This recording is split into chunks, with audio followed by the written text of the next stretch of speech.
Taoism, the religion of the Tao, is the only other indigenous belief system besides Confucianism to emerge from China. Although they share an emphasis on the Tao, the two religions could not be more different. The reputed founder of Taoism is Lao Tzu. In fact, Lao Tzu didn't found anything. He lived at the same time as Kong, the 6th century BC, and developed his own understanding of the Tao. The book associated with him in Chinese tradition and legend, the Tao Te Ching, was not actually written by him, but probably does contain some of his teachings. In many ways, he agrees with Kong in seeing the Tao as a moral force of order. Indeed, the Tao Te Ching has been described as a handbook to statecraft. It says this, for example: the highest form of government is what people hardly even realize is there. Next is that of the sage, who is seen and loved and respected. Next down is the dictatorship that thrives on oppression and terror. And last is that of those who lie and end up despised and rejected. Chapter 17. Lao Tzu would perhaps have been rather surprised to discover that he was credited with founding a religion. In fact, what happened was that in the 2nd century AD, a mystic shaman, Zhang Daolin, had a vision of Lao Tzu, who bestowed on Zhang the powers and authority to found a faith. To understand the spirit of Taoism at its best, one needs to turn to the second founder of Taoism, Chuang Tzu. This delightful and very funny philosopher lived in the 4th century BC and went to the heart of Taoism, exploring illusion and reality. Once upon a time, I, Chuang Tzu, dreamt that I was butterflies sitting around and enjoying myself. I had no idea I was Chuang Tzu. Then suddenly I woke up and was Chuang Tzu again. But I could not tell had I been Chuang Tzu dreaming I was a butterfly, or was I a butterfly dreaming I was Chuang Tzu. However, there must be some sort of difference between Chuang Tzu and a butterfly. We call this the transformation of things. Taoism turned from the illusions of the world, power, control, Confucian ethics, and sought to unite mystically with the Tao. In Taoism, the Tao refers to a spiritual path that has concrete elements, rituals, techniques, and books, as well as the unseen and unknowable. Taoist cosmology is rich with deities, forces, and a belief in the possibility of becoming an immortal. Perhaps the best summation of what Taoism seeks is the image of the immortal, someone who has lived on earth and who, through either alchemical skills or meditation, has managed to take his body and thus his soul immortal. The character for an immortal in Chinese combines the character for man with the character for a mountain, together symbolizing a man alone on a mountain. Man, mountain, immortal. Consider this in contrast to the Confucian ideal of a man at the heart of government. The Taoists turn their back on power politics and instead concentrate on meditation and reflection, alone before the might of the Tao as found in untamed nature. Again, Chuang Tzu captures this rejection of the material world of power. Chuang Tzu was one day fishing in the Pu River when the king of Chu dispatched 2 senior officials to visit him with a message. The message said, "I would like to trouble you to administer my lands." Chuang Tzu kept a firm grip on his fishing rod and said, "I hear that in Chu there is a sacred tortoise which died 3,000 years ago. The king keeps this in his ancestral temple, wrapped and enclosed. Tell me, would this tortoise have wanted to die and leave his shell to be venerated, or would he rather have lived and continued to crawl about in the mud?" The 2 senior officials said it would rather have lived and continued to crawl about in the mud. So Chuang Tzu said, "Shove off then, I will continue to crawl about in the mud." Taoism as a religion rather than a philosophy or way of life emerges in the 2nd century AD, founded by a series of remarkable mystics. It offered to ordinary people an alternative to the hierarchy and order of Confucianism, while also offering discourse and contact with the supernatural. In many ways, it is a codified version of shamanism that became a whole way of life.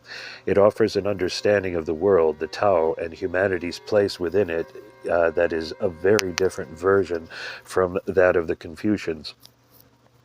It is perhaps best summed up in the core creed of Taoism, captured in chapter 42 of the Tao Te Ching.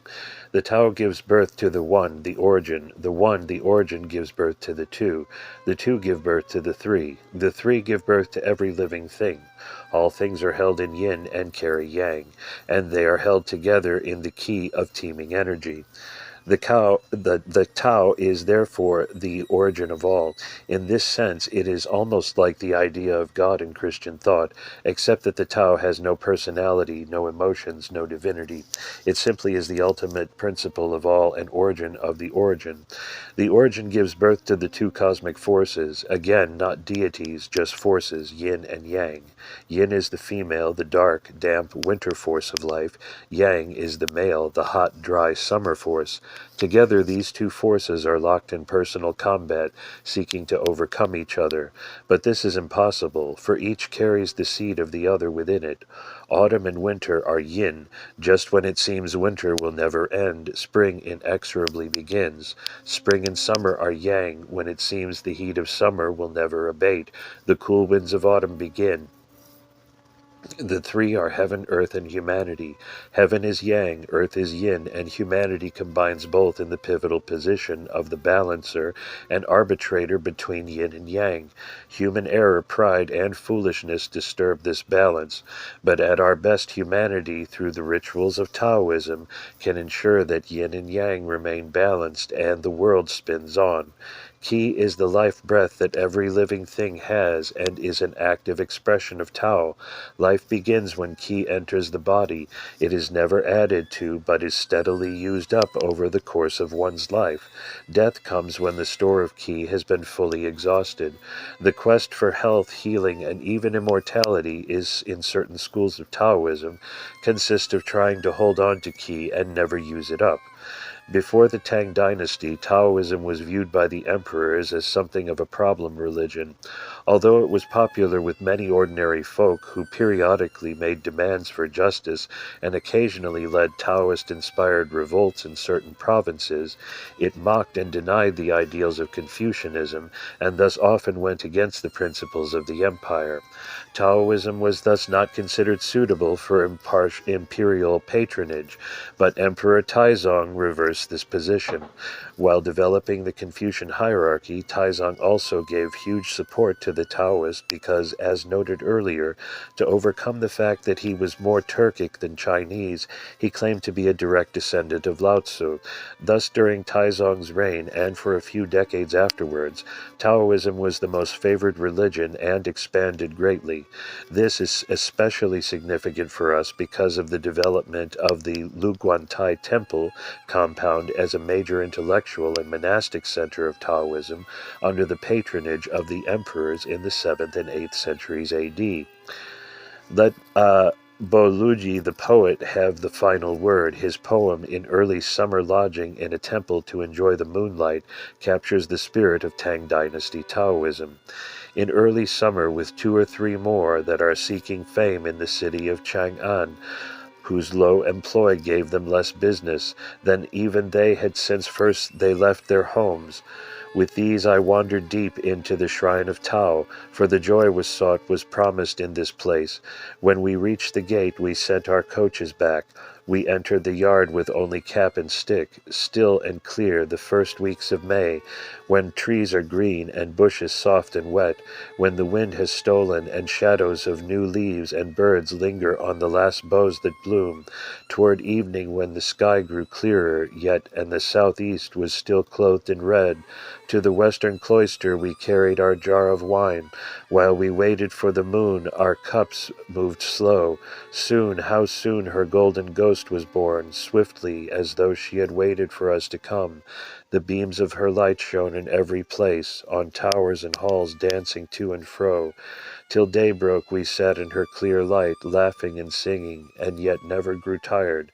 In Chang'an, the place of profit and fame, much moods as this, how many men know. Buddhism. To this day, Buddhism is classified in China as a foreign religion. It arrived somewhere between the 1st century BC and the 1st century AD, coming originally from India but through the Indo-Greek areas of Afghanistan. Although not a generally accepted theory, it is thus possible that Greek Buddhist missionaries first brought Buddhism to China. Buddhism takes its name from the Buddha, meaning the enlightened one. The historical Buddha of this era was born in a royal family in the 6th century BC at Lumbini in present-day Nepal. As a young prince, he was pampered and protected from the realities of the world, but one day, when he was already the father of a young son, he ventured outside his palace home. He saw suffering, sickness, death, and old age for the first time, and he also encountered a mendicant. He immediately abandoned his young family and his wealth and took to the forest to seek peace and enlightenment. After 5 years he achieved enlightenment, then spent the remainder of his 80 years teaching. By his death he had created the teaching, Dharma, and the community to continue the teachings, the Sangha, or community of monks. When Buddhism reached China, its first appeal was to the intellectual classes. Taoism was only just beginning to arise and was too closely associated with shamanism and commoners for the comfort of the ruling elite. Buddhism offered a highly literate and ordered worldview, but it struggled with certain aspects of Confucianism. In Confucian thought, for instance, every son had a duty to have children to continue the family name, whereas Buddhism taught that monasticism was the highest level of human existence. This gave Buddhism problems for centuries, as it was open to attack by Confucians for being against family life. This early form of Buddhism in China was Theravada. The historical Buddha seems to have taught a way of personal struggle and discovery that could last many lifetimes before enlightenment could be achieved. Theravada Buddhism stressed this arduous work over many lifetimes of getting rid of karma, the sum of the multiple consequences of all one's actions for all one's incarnations. In China, this austere struggle was felt to be too long and complex, and Theravada Buddhism had only a limited appeal to the masses. For them, life was hard enough without having to try to solve everything by their own efforts. Thus, during the chaos following the collapse of the Han Dynasty, a different form of Buddhism entered China. This was Mahayana Buddhism, and by the time of the Tang, it had become the dominant form. Mahayana stressed that the individual seeking release from the threat of rebirth and the power of karma can still call on divine assistance. With this form of salvationary Buddhism, the faith really became popular. The central figures in Mahayana Buddhism are the Bodhisattvas. These beings, through countless lives of exemplary virtue and self-sacrifice, have rid themselves of all bad karma and thus will never be reborn. They have also sought to build up unimaginable quantities of good karma, which they dedicate to helping save all suffering beings. This compassionate bodhisattva worldview is beautifully summed up in a famous text from the Lotus Sutra, one of the most popular of all Buddhist sutras in China from the 4th century AD to today. It describes what the bodhisattva offers to tormented beings who long to escape the pains of karma and rebirth. Every evil state of existence, hells and ghosts and animals, sorrows of birth, age, disease, death, all will thus be ended for him. True regard, serene regard, far-reaching wise regard, regard of pity, regard compassionate, ever longed for, ever looked for, in radiance, ever pure and serene, wisdom's sun, destroying darkness, subduer of woes, of storm, of fire, illuminator of the world, law of pity, thunder quivering, compassion wondrous as a great cloud, pouring spiritual rain like nectar, quenching all the flames of distress. This is a wonderful picture of compassion that still has much to offer those seeking help. The teachings of Mahayana Buddhism rose to their full power during the Tang Dynasty and created a world that looked for supernatural assistance to overcome the difficulties and problems of karma and rebirth. The Tang was one of the most dynamic periods of Buddhist thought in China, and the quest for salvation is the predominant theme of this era. It was also the high point of intellectual Buddhism. This was to be broken once and for all by the great persecution of AD 845, when the empire suppressed all foreign religions. A taste of this intellectual approach is the story of the famous competition set by the 5th patriarch of Chan Buddhism. He called for a verse to be written by his disciples that would reveal deep understanding of the faith. He promised that whoever wrote such a verse would become his successor, the 6th patriarch. His most favored disciple wrote the following: Our body is the tree of perfect wisdom, and our mind is a clear mirror. Faithfully clean them at all times, to free them from dust. The fifth patriarch was quite impressed, but soon discovered that he had an even wiser pupil, Hui Neng, a recent addition to his group. Hui wrote the following two verses in which he not only dismissed the other poem, but to the fifth patriarch's delight showed deep understanding. The tree of perfect wisdom is not actually a tree. The clear mirror has no structure. Buddha nature is eternally clear and pure, so where does the dust come from? The mind is the tree of perfect wisdom. The body is the clear mirror. This clear mirror is of its nature clear and pure, so how can it be troubled by dust? The exploration of reality and non-reality in Tang Buddhism ran side by side with the more pietistic and salvationary Buddhism of the Bodhisattvas. But it was to be the salvationary Buddhism that survived the collapse of Tang Dynasty Buddhism in AD 845, that to this day shapes Chinese Buddhism, and that prepared the people's attitudes, hearts, and minds for the hopeful story of Jesus' spiritual power. It was into this complex and multi-layered world that Christianity came in the 7th century, a world in which the older traditions of what death meant had become confused and mixed with the introduction of Buddhist beliefs, a world where the concerns about reincarnation were met by claims of savior deities and bodhisattvas who could save the virtuous and the repentant, a world in which the old indigenous religion of Taoism was trying to keep in balance its philosophical background, its popularist traditions, and its hold on the people in the face of Buddhist missionary activity. A world, too, where the state philosophy of Confucianism was struggling to keep its hold on the intelligentsia against the philosophies and lifestyle of Buddhism, and a world where the shrines, temples, books, and teachers in the capital city would have been as diverse and pluralist as the religions to be found today in London or New York. This was a world of changing values and many possibilities. It was also a supremely confident world. The Chinese Empire was expanding, and nothing stood in its way. After centuries of chaos, the Chinese were once again proud of their empire and rediscovering its cultural and philosophical depths. Never again would China and its vast metropolis of Chang'an be so open to other traditions as in those early years of the Tang Dynasty.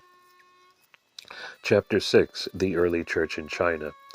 As the mission to China carried on translating the books it had brought with it, it also engaged more and more deeply with the faiths of China.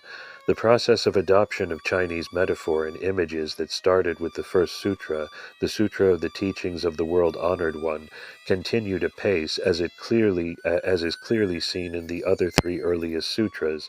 The teaching of the Sutra of Cause, Effect, and Salvation, the second sutra, offers the clearest evidence that the Church was drawing on books that had been influenced in their presentation of spiritual concepts by teachings and cultures encountered in other mission fields. This sutra was translated into Chinese sometime in the 640s in China, but originated in the Indo-Greek area of present-day Afghanistan or Pakistan, probably between the 3rd and 5th centuries. It has no formal title in its Chinese version, but a codicil at the end says, "First part of the discourse on the openness of heaven." It is one of the texts found in antique shops in the 1920s and is now in a private collection in Japan. The sutra assumes a Greek style of debate and discussion, opening with a classic question and answer model. It goes on to use the four elements of classic Greek thought: earth, water, fire, and wind, first established by the Greek philosopher Anaximander around 560 BC. Thus the sutra opens. The question is asked, what is the cause of human beings? The answer is, humanity is created both by that which can be seen and that which cannot. What causes the visible and the invisible? Everything under heaven consists of the four elements: earth, water, fire, and wind, all brought about by the sacred spirit. 1:1-5. This sutra could not have been a Chinese book originally for the simple reason that in Chinese philosophy there are five elements: earth, water, air, fire, and metal, as first enumerated by Tzu Yen in the 4th century BC. Later sutras of the Church in China always refer to the 5 elements, yet classical Buddhist philosophy, like Greek, assumes 4 elements rather than 5. Another indication that it originates in a non-Chinese but Buddhist environment. After an opening discussion of the 4 elements, the sutra discusses the name of being human and characterizes our being in terms of an idea um, uh, common to both Greek and Buddhist philosophy, namely that we possess a body and a soul. In classic Buddhist thought, the soul is the sum total of karmic actions of previous lives, housed in the physical manifestations known as the 5 skandhas: form, consciousness, mind, sensation, and desire. Variations on them are common in Buddhist sutras. The second Jesus Sutra, the Sutra of Cause, Effect, and Salvation, states that there is an ultimate power behind the 4 elements, then discusses the 5 skandhas in classical Buddhist terminology and imagery, very similar to that used, for example, in Book 2, Chapter 3 of the Milindapanha. This seems to me unique in a Christian book and shows that this Christian sutra was created to debate Buddhist ideas outside the culture of China, in a place where classical Christian, Greek, and Buddhist thought met and debated. The encounter with Buddhism, karma, and reincarnation. The second sutra also explores the consequences of karma and dwells on the issue of reincarnation. Karma and reincarnation fundamentally affected the nature of Christianity as it developed in China. This sutra, which is one of the earliest Christian sutras so far found in China, takes reincarnation very seriously, just as the Milindapanha does. Indeed, there are points where they seem to echo each other. Karma and reincarnation had become key issues in the developing world of Chinese Buddhism in the 7th century. Reincarnation, the prospect of which provided no release from constant suffering, death, and rebirth, was feared. It seemed invincible and inevitable. Buddhism set out to break the power of reincarnation, to free people from the fear of rebirth. In the early Theravada Buddhism, karma is the cause and effect force that drives reincarnation. Whatever you do has an effect. Your actions, whether motivated by greed, envy, jealousy, and violence, or charity, love, and compassion, all yield consequences that when you die are unfulfilled. You therefore have to be reborn to continue working through the effects of past actions. The only way to escape this is to become so perfect that nothing you do causes any bad effects. This perfection comes from awakening or becoming enlightened. Only such enlightened people will have nothing left to work off when they die and so will not be reborn. This is the early Buddhist approach as reported by his disciples to have been taught by the Buddha himself. In this second Jesus Sutra, as in others, Christianity seriously addresses the threat of rebirth and the issue of karma. Jesus is rather charmingly described as the visitor who offers his salvationary powers as a way of breaking the cycle of cause and effect, of birth, suffering, death, and rebirth. In their dialogue with the Buddhists, probably in the old Indo-Greek kingdoms, the Christians had moved radically in their thinking from classical Western non-reincarnational beliefs to seeing Jesus as the solution to the existential issues of rebirth and karma. In China, the difference was to be developed even further. Because the Chinese of this sutra is at times awkward, we know it to be an early effort at cross-cultural communication. Whoever was translating didn't always understand Chinese, or was Chinese and didn't always understand the original language in which it was written, or the concepts he or she was translating. Yet it is a most extraordinary document for what it reveals of an early dialogue between Christianity and Buddhism in lands far from China, Afghanistan, and the northern areas of India and Pakistan today. It is significant because it takes Christianity away from the theological arguments of the West and into a direct and full encounter with classical Buddhism. Although the Chinese translation is not skillful, the sutra's mature integration of Greek, Buddhist, and Christian insights into one document is effective. It uses no classical Christian terminology or imagery, but weaves a Christian message through Greek and Buddhist philosophy. The original book must have been treasured to have been included in the bundle brought to China in the mission of 635. The Church probably felt it to be intelligible to Buddhists and so of use in China. As the missionaries discover, however, Chinese Buddhism was somewhat different from what they had encountered before, so the sutra doesn't quite connect with Chinese philosophy. This explains something of the difficulty the translator faced. Nevertheless, the Church in China was to follow the lead of this unique book and produce its own Christian, Buddhist, and Chinese sutras. Although we may never be able to trace conclusively this early sutra to its original language in dialogue between Christians and Buddhists, or home in northern India and Afghanistan, it remains the only extant example of such an encounter. Here, then, is this unique document. Please note that ellipses denote lost text. The second sutra, the Sutra of Cause, Effect, and Salvation. Chapter 1. The question is asked, what is the cause of human beings? The answer is, humanity is created both by that which can be seen and that which cannot. What causes the visible and the invisible? Everything under heaven consists of four elements: earth, water, fire, and wind, all brought about by the sacred spirit. The question is asked, of what are the four elements made? The answer is given. There is not one thing under heaven which has not been created, and there is not a single creation which was not made by the one sacred Spirit. Without the sacred Spirit, nothing would have been brought into existence. It is like building a house. The very first thing needed is a place to build. In this way, the one sacred Spirit caused existence to inhabit a space. It inhabited because the one sacred Spirit looked with compassion on all life. The one sacred Spirit clearly distinguishes the visible and the invisible, heaven and earth, in causing existence. The sacred Spirit is like the wind. Being a spirit, nothing can be touched, nothing can be seen, but you can see the effects of the one sacred Spirit. You can see everything it brings into existence. Nothing else can do this. The one sacred Spirit made a vast multitude of beings. Everything under heaven is filled with this sacred Spirit. Creatures such as the worm or the deer cannot understand speech and do not know their origin. There are multitudes, but no two or three are alike. Not everything under heaven is visible. People sincerely believe that the invisible is the gracious action of the spirits. But it is important to distinguish the multitude of living things because no spirit could create such diversity.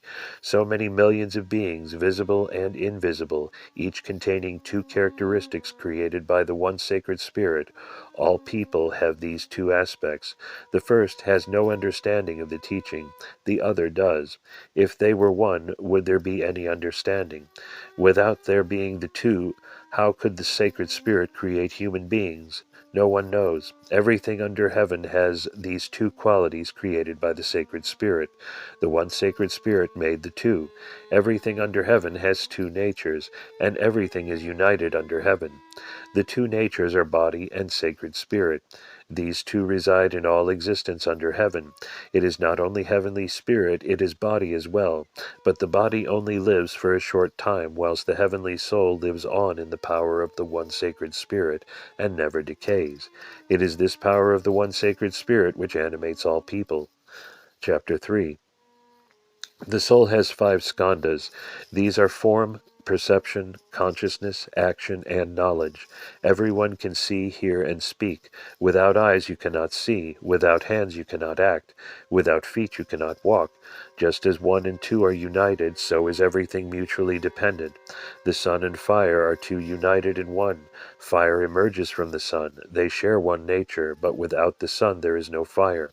They are of the same whole, yet are different, for the sun never dies, whilst the fire needs wood to keep burning. It has no inherent light of its own. Fire is not self-generating, yet the sun is. It is different from the fire. The power of the one sacred spirit is like this, different but the same but different. Thus the sacred spirit is different from human existence. The soul of a human being can only exist because of the five skandhas. Without the five skandhas there is no soul. No other sacred spirit can do this. Only by being clothed in the physicality of the five skandhas can the soul savor the beauties and wonders of existence. The soul needs to be physically clothed. The soul dwelling in the body is like the wheat seeds, from which spring not just wheat but more wheat seeds. The earth is like the five skandhas. The grain is put into the ground and is thus able to grow. It produces more seed. This is natural and requires neither manure nor water, just a gentle breeze. This is like the soul in the body. It does not require food, drink, or clothes. Heaven and earth will pass away, and the ghosts of the dead will come back to life.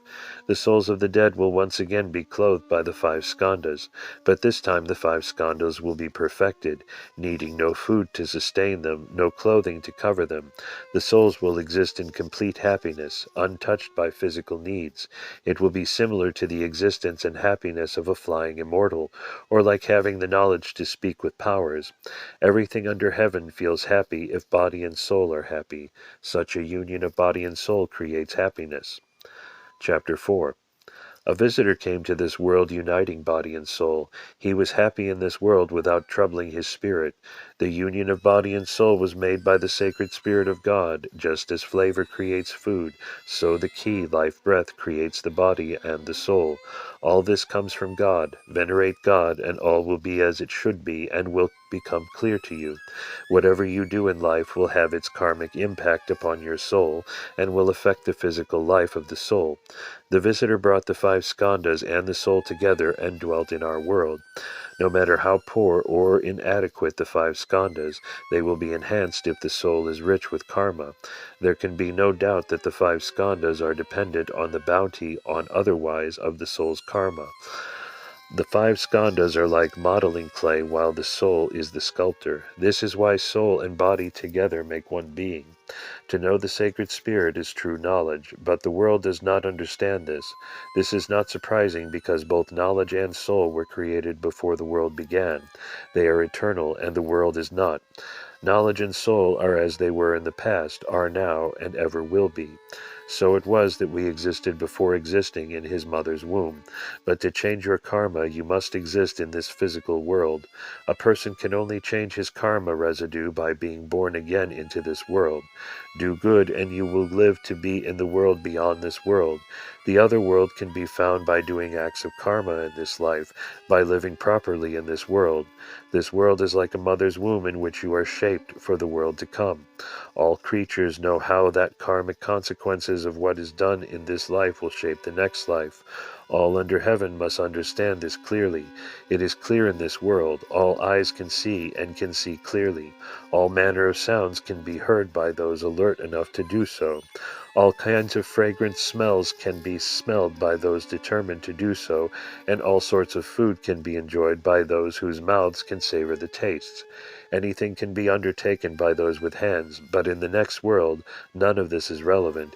It is only relevant to the world you enter physically through your mother's womb, and the five skandhas can only be formed in a mother's womb.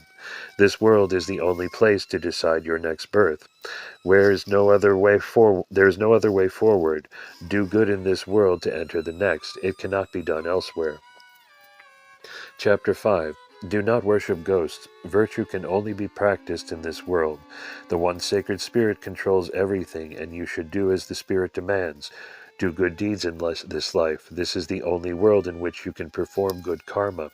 Don't think about any other world. All acts of merit and benevolence must be performed in this world, not the next. Be charitable here because in the other world you can't be. So being aware of this, become open-handed and not tight-fisted and narrow. You can only be charitable and generous in this world, not the next. So rid yourself of the evil and poison in your heart and abandon all your bad thoughts and jealousy. You can only do it in this world, not the next. With peace of mind, worship God in this world, for it won't be possible in the next. Worship God with all your heart, and your sins will be forgiven. You can do this now, but not in the next world. You will reap the consequences of this life in the next world, but can do nothing once you are there. This will bring happiness. It is how the one sacred Spirit designed things and left it for us to choose. There was no other way to free us from sins but for him to enter this world, so he came and suffered a life of rejection and pain before returning. To know this is to know who he was, to know that the one sacred Spirit became incarnate in the Holy Sacred Spirit. Now, knowing this, you should do as it commanded, follow these teachings, and worship the one sacred Spirit. A benevolent act done in the knowledge of this suffering is the only truly benevolent act, acceptable only by these teachings and none other. It is like building a house. The house needs firm foundations, or it will be useless.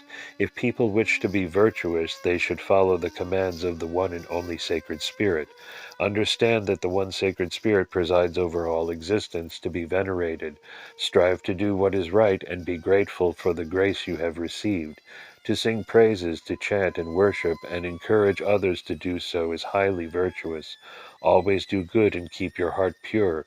Remain true to God. Unless you realize this, all your virtuous acts will fail, just as the house without firm foundations will fall.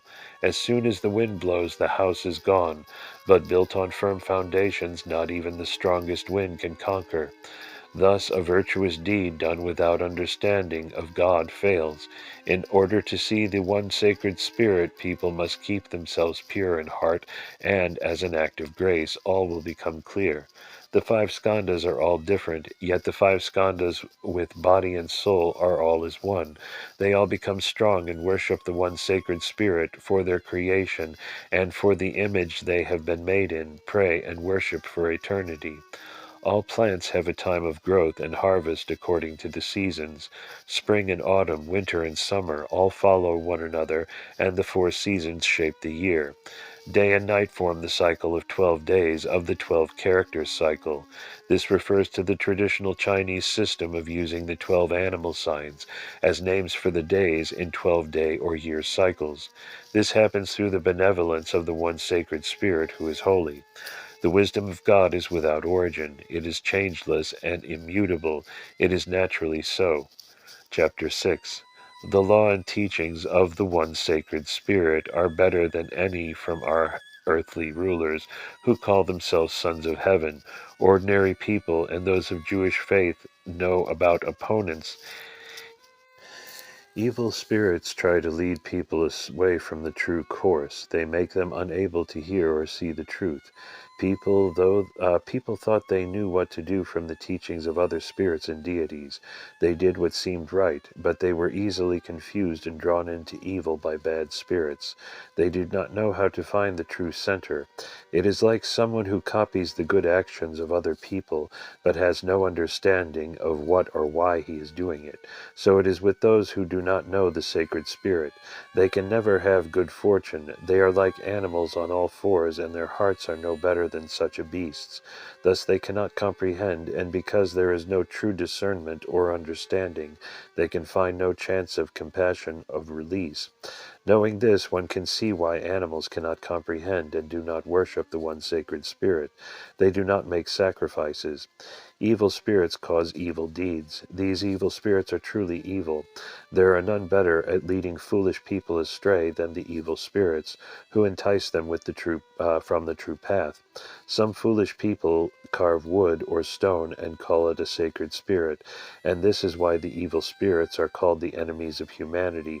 If people know good from evil, they will be safe, but if not, the evil spirits will trap them. Bad deeds come from the evil spirits, but if anyone could calm these spirits and bring them to understand the truth, then they could be enlightened, and all would be as happy as flying immortals.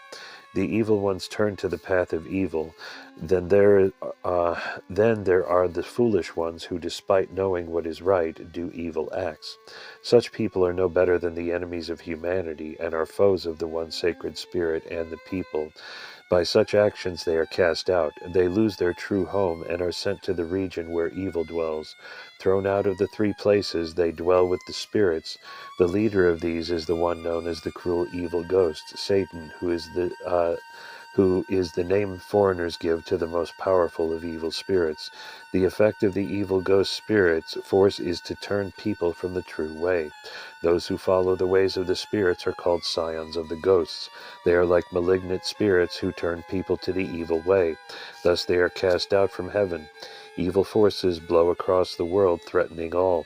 People fall under the influence of these spirits, and these evil forces oppose their good nature and stay in their homes to trap them forever. The worst of these is called the San Nu, Satan. Foreigners have described this being as a ghost. It constantly strives to trap humanity. All these evil ghosts and spirits were cast from heaven's light and went down to the evil path. The evil spirits hate it when people do the right things, so they never cease their attacks on those who worship the One. They work endlessly to do evil, and through evil to make people follow the evil way. Many foolish people are thus seduced to stop worshipping and follow the one sacred spirit with all their heart. Their words become wicked. Such a way leads to the central of three evil paths, guided by the evil spirits. They are doomed to be reborn into the world with a worse position in life, trapped in the 10,000 kalpas, ages from which there is no escape from rebirth. The evil spirits concentrate on evil and only see evil and think evil. Over and against this, in the four quarters under heaven, there is the one who encourages good. Yet in the four quarters under heaven there are also evildoers. They try to trick people into following the evil way, the work of evil spirits. Therefore turn to the one sacred spirit and find true holiness in your actions. The first treatise on the oneness of heaven. This third sutra, the Sutra of Origins. The next sutra from the earliest collection, the Sutra of Origins, is an odd book, nowhere near as sophisticated as the Sutra of Cause, Effect, and Salvation, with its deep philosophical basis, but much more dogmatic and simplistic. It too probably came from the Donghuan caves, was purchased in China in the 1920s, and is now in a private collection in Japan. Yet it also tries to integrate some core Chinese ideas, including the fundamental Taoist notion of Wu Wei, actionless action or no action, which is first used here in connection with Christianity. This is developed fully in the Sutra of Returning to Your Original Nature, written probably 120 or 130 years later.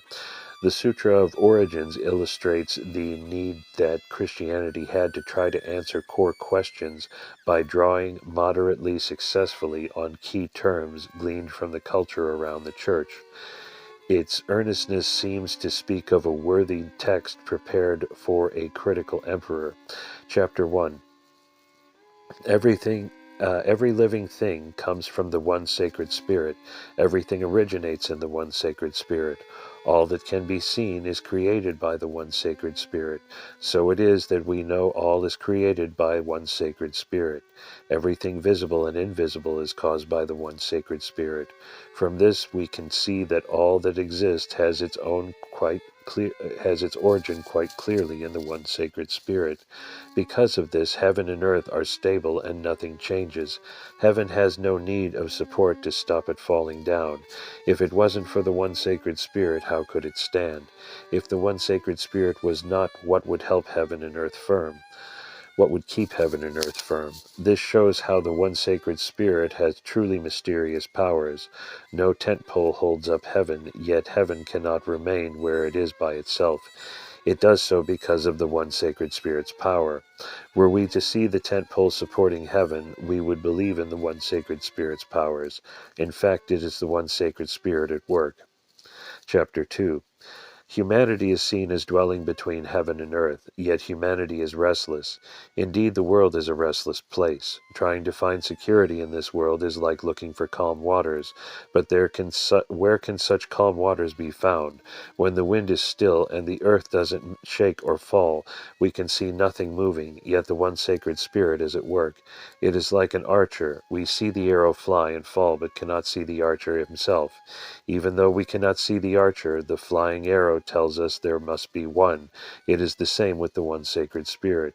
Because we see heaven and earth stand secure and firm, we know that the one sacred spirit exists. We cannot see the one who holds up heaven and earth, but we know that such a one must exist. An arrow falls to the ground since it was used up the force was given by the archer. Likewise, by seeing that heaven and earth remain stable and do not fall, we know the power of the one sacred Spirit is still at work in all life.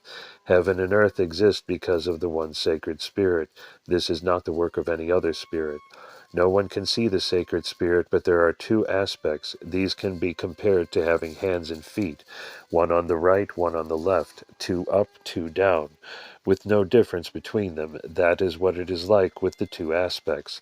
From the one sacred Spirit the other Spirit came, but with nothing to differentiate it from the one sacred Spirit, like hands and feet. The one sacred Spirit contains all. There is no second or third, uncreated, unborn. It is impossible to see the one who holds up heaven and earth, but we can see that the one sacred Spirit feeds and sustains all life. As there is one master in the house, so there is one heavenly soul in each body. More than one master in a house is not good. Likewise, each person only has one heavenly soul in their body. It is not possible to survive if one has two or three. One master per house, not two or three. Chapter 3. So it is that there is one sacred Spirit to sustain heaven and earth, not two or three. One sacred Spirit is to contain heaven and earth, invisible as the heavenly soul in the body. No one can see the heavenly soul in the body, though everyone would like to see the heavenly soul. The great holy intelligence is as the void, emptiness, and thus invisible. The one sacred Spirit itself is as all-pervasive as the heavenly soul is all-pervasive through the body. All below heaven have but one sacred Spirit, whose palace is heaven and who is intangible. The one sacred Spirit is not confined to one place, is not to be found in two or three places. The one sacred Spirit is everywhere, between one moment and another, in two places at once, as if here and Persia, or between Persia and Bethlehem. The being and actions of the one sacred Spirit are everywhere. No beginning and no end. Creation is like this also, no beginning and no end. This power is without boundaries, arising from Wu Wei, actionless action, and from creationless creation. There being no stage 1 and stage 2, so the one sacred Spirit is the embodiment of Wu Wei, originless origin, and non-substantial substance. Therefore we do not ask whether all that is also a partaker of this Wu Wei, this beginningless beginning, this absence of sense, timeless in time. The one sacred Spirit simply is, existing in Wu Wei, being in beginninglessness and beyond touch, existing in non-existence, never extinguished into non-being. All that exists does so as the manifestation of the beingness of the one sacred Spirit. The one sacred Spirit exists and moves in perpetuity. The one sacred Spirit is uncreated and is the essence of all existence and can never be emptied. All under heaven can see this through some claim not to, just as some can discern the heavenly soul. Some have this understanding, others do not. Those who understand can see the two aspects, the two seeds of being, the heavenly soul and the sacred Spirit. The human being and the Spirit come from one root. The Spirit and heavenly soul create the true human being. No body, no human being, no heavenly soul, no human being. No sacred Spirit, no human being. Nothing to be seen under heaven exists of itself. This is the meaning of two aspects, one root. The visible world is one aspect. The invisible one sacred Spirit is the other aspect. There is no existence without the non-existing, unending Spirit. All that lives does so by the one sacred Spirit. Untold numbers, and all go back to the four elements. Gathering many strands. China at the time of the Tang Dynasty was as much shamanic Taoist as Buddhist or Confucian. Travelers would have spoken of it as a culture that in part would have been familiar to the Church from its work among the Bon people in Tibet and the White Huns. We believe that the last book in this collection of the four earliest Jesus Sutras, which is named in Chinese the Sutra of Jesus Christ, is a compilation of texts created in China somewhere after the mission had arrived there, found in an antiquities shop in Beijing in the 1920s, and now in Japan. It shows some degree of familiarity with Chinese thought. For example, it talks of Yama, the judge of the dead, who resides as supreme judge over those who have died and decides what their next life will be. The sutra draws Yama into the cosmology of the church not as Satan, but as the unattractive alternative of rebirth after judgment in the earth prisons of hell. The earth prisons are not the same as the Christian concepts of hell. In Taoist and Chinese Buddhist thought, there are either 10 or 18 such hells where the most awful tortures take place. Each hell deals with a particular set of sins. For example, the second hell is for those who have led astray the young, those who practice medicine without being qualified, those who deliberately hurt another creature, and those who know a marriage is doomed before it begins but fail to warn one of the partners.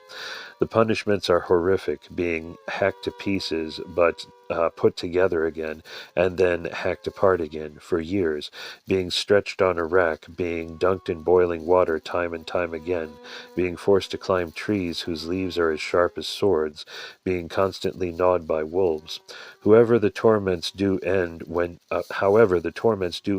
you move on to the next hell, until you eventually have served your time in all of them and can now be reborn into whatever form your accumulated karma dictates. The sutra contrasts the prospects of salvation, being taken to the world of God, with being left to the mercies of Yama and rebirth. The sutra also shows familiarity with the hierarchical nature of China and contains a long piece about Confucian loyalty to parents and emperor. Clearly, it is trying to help Chinese Christians reconcile Confucian ethics with Christian insights. It presents the 10 Commandments as 10 covenants, for instance. Thus, the first 3 covenants are honor God, honor the emperor, honor your parents. The sutra is an anthology of bits and pieces, a kind of primer designed to help someone understand the Christian faith. It opens with sections that resemble other Christian Buddhist dialogues, but it lacks the Greek philosophical rigor of the Gadaran Bactrian Sutra of cause, effect, and salvation. It discusses the Buddha as part of the Christian cosmology, as it discusses Yama, God, and judge of the underworld, and of reincarnation, as also part of this cosmology. It draws on fairly standard Christian apologetics in its use of the image of the wind that cannot be seen, but also uses material that can have been drawn only from a Christian Tibetan book early on in the anthology, as I discuss below. These references occur even before a section on Yama and the 10 Covenants, which clearly belongs to another source document. The Tibetan influence. The Tibetan Christian section of the sutra, with its highly distinctive terminology and concepts, occurs after the brief discussion of the Spirit of God as the wind. The key text is as follows: "All that has life, know in your hearts that this is so, and by grace understand how to do that which is good. Everything that is born must die. Everything that lives exists only because the winds give it life. When it is time for life to end, the winds depart from the body. A person's heart and mind are not their own, but are created by the winds. The wind's departure is a time of great distress, but nobody can see the winds at that time. Nobody can see them because they have no form, no color, not red nor green or any other. The winds are invisible. The path is unknown." 2:1-9. At first this might seem to be a muddled version of the Chinese concept of qi, or energy, the breath with which we are all born, the preservation of which ensures immortality. In Chinese classical thought, we have a finite store of qi, or breath. Once we use it up, we die. Earlier in the sutra, however, qi appears quite explicitly to differentiate it from the winds. Qi is essentially passive, existing for and within each life, but it does not create the body or enter into it as a creative force. It simply is part of every body. My colleague Eva Wong, who worked with me on the translations of these texts, thinks this distinct, perplexing section, which continues for a number of pages, may in fact be part of a large section taken from a Tibetan Christian book that constitutes a fair proportion of this sutra. Much more work needs to be done to ascertain this. The text quoted above does not correspond to any Chinese philosophical idea, nor is it a Greek idea, nor Christian, in which tradition God puts his breath into Adam at creation, but the breath does not create in and of itself. It is not a Buddhist theory either, at least not of that time. It does appear much later in Tibetan Buddhist thought, but via the influence of the Bon religion. The only theory of the creative force of winds in human life comes from Tibet. The following excerpt, taken from Clear Light of Bliss, Mahamudra and Vajrayana Buddhism, echoes the Jesus Sutra. You must know the 10 doors through which the winds can enter the central channel, because it is impossible to generate simultaneous great bliss without channeling these winds. These 10 are the only doors through which the winds can enter. Normally, except at the time of death and during sleep, the winds will not enter this channel unless one engages in appropriate meditative practices. Therefore, the secret mantra practitioner generates simultaneous great bliss. For one, in meditating upon emptiness, by intentionally bringing the winds into the central channel through any of the 10 doors by force of single-pointed concentration. According to secret mantra, these 3 channels, winds, white and red drops, constitute what is called the Vajra body. Vajra means tantric wisdom. In other words, the wind or winds, in Chinese it is often impossible to tell whether the character is singular or plural, are a creative force that operates independent of the body, but brings the body to life and sustains it at will. This is different in nature to the key of Chinese thought. The teaching about these channels, winds, and drops seems to be a part of Tibetan dogma that has been lost. From this reading, it seems that sections of a Tibetan Christian book drawing on Bon Tibetan cosmology and philosophy were incorporated into a Chinese Christian sutra. It is possible that it originally formed a key book that provides the basis for this whole sutra, and that was later edited and improved by incorporating more Chinese-oriented material. It may be an anthology in the way that, for example, the Book of Common Prayer is in Anglicanism. This book has been the first of worship for the Church of England for 450 years and contains prayer written over a 100-year period and material from even earlier prayer books, which often reflect very different worldviews and priorities. The Book of Common Prayer includes, for example, the Athanasian Creed, see Chapter 3, of the 4th century, Psalms compiled between 1000 and 400 BC, and this magnificent prayer of Archbishop Thomas Cranmer, written circa 1549. O God, the source of all good desires, all right judgments, and all just works, give to your servants that peace which the world cannot give, that our hearts may be set to obey your commandments, and that freed from fear of our enemies we may pass our time in rest and quietness, through Jesus Christ our Lord. Amen. Only one other tiny fragment is left of the Christian mission in Tibet. In the cave at Dunhuang, a Tibetan book of divination written in Tibetan was found. This unnamed book mentions Jesus the Messiah and a judge who sits on the right hand of God. However, as some scholars point out, Manichaeism was strong in Tibet as well, and this oracle might owe its origins to that faith, which combined Christian, Zoroastrian, and Buddhist beliefs. The 10 Covenants. The remainder of the Sutra of Jesus Christ is a collection of teachings organized around the theme of the 10 Commandments, which have been much transformed by the writers. The Chinese translation makes it clear that the first 3 covenants are volitional acts of agreement between God and humanity, not commands. Honor God, honor the emperor, honor your parents. Covenants 4 and 5 are about not harming and not killing, and extend to all living creatures, not just fellow human beings. From the text on the stone of the Church of the East, we know that the Taoist Christians were vegetarian and nonviolent. The Church of the East in China also treated men and women as equals, and its members did not own slaves. In contrast, Buddhist monasteries in China ran on slave labor on a huge scale. When those monasteries were closed by the emperor in 845 in the great persecution of all foreign religions, more than 150,000 slaves, property of the Buddhist monasteries, were released. Monasteries of the Church of the East were also closed at that time. 3,000 monks were turned out, but no slaves were listed, for the Taoist Christians had none. The Sutras' interpretations of the commandments do not seem to have come from the church in Persia, which had not developed such a broad reading in its own books. Perhaps again this book was collected from another mission. Such a broad, nonviolent view might have come from contact with Jainism, the only extant creed at the time of these texts that primarily taught a philosophy of not harming any living creature. Buddhism is not inherently a nonviolent creed, nor does it usually encourage vegetarianism. In fact, the only Buddhist school that was formally vegetarian was found in China from AD 550. Elsewhere and within other schools of Buddhism in China, meat eating was permitted if the meat came as a gift from the faithful. Jainism arose at the same time as Buddhism, around 500 BC. It never achieved the international scope of Buddhism, but remained rooted in the area of its origin, the western and northern India, to the north of where the Taoist Christians were.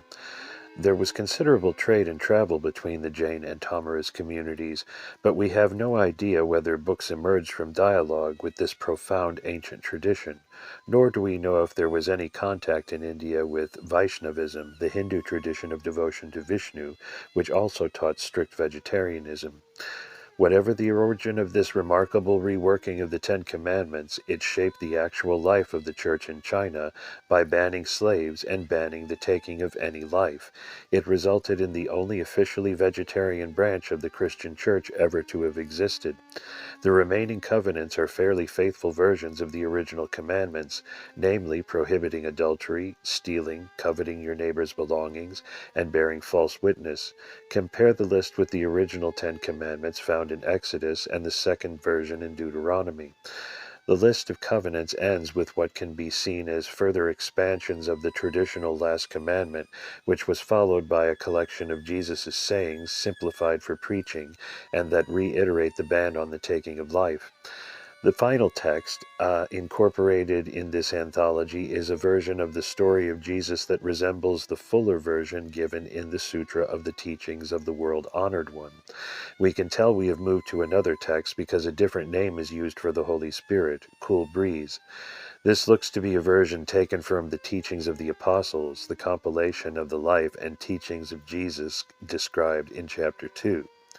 This composite sutra pulls together a variety of materials as a handbook or guidebook, an anthology of insights for use in the mission field of China.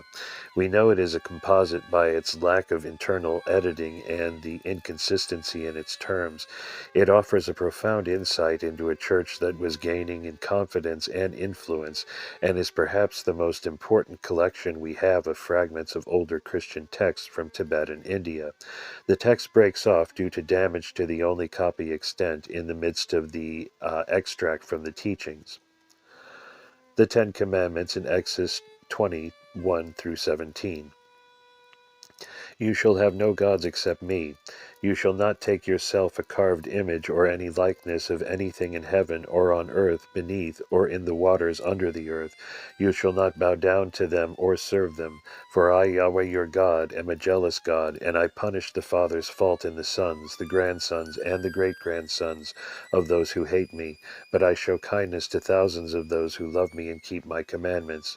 You shall not utter the name of Yahweh your God to misuse it, for Yahweh will not leave unpunished the man who utters his name to misuse it. Remember the Sabbath day and keep it holy. For 6 days you shall labor and do all your work, but the seventh day is a Sabbath for Yahweh your God. You shall do no work that day, neither you nor your son, nor your daughter, nor your servants, men or women, nor your animals, nor the stranger who lives with you. For in 6 days Yahweh made the heavens and the earth and the sea and all that these hold. But on the seventh day he rested. That is why Yahweh has blessed the Sabbath day and made it sacred. Honor your father and your mother so that you may have a long life in the land that Yahweh has given to you. You shall not kill. You shall not commit adultery. You shall not steal. You shall not bear false witness against your neighbor. You shall not covet your neighbor's house. You shall not covet your neighbor's wife, or his servant, man or woman, or his ox, or his donkey, or anything that is his. The Ten Commandments in Deuteronomy 5:1 through 21. You shall have no gods except me.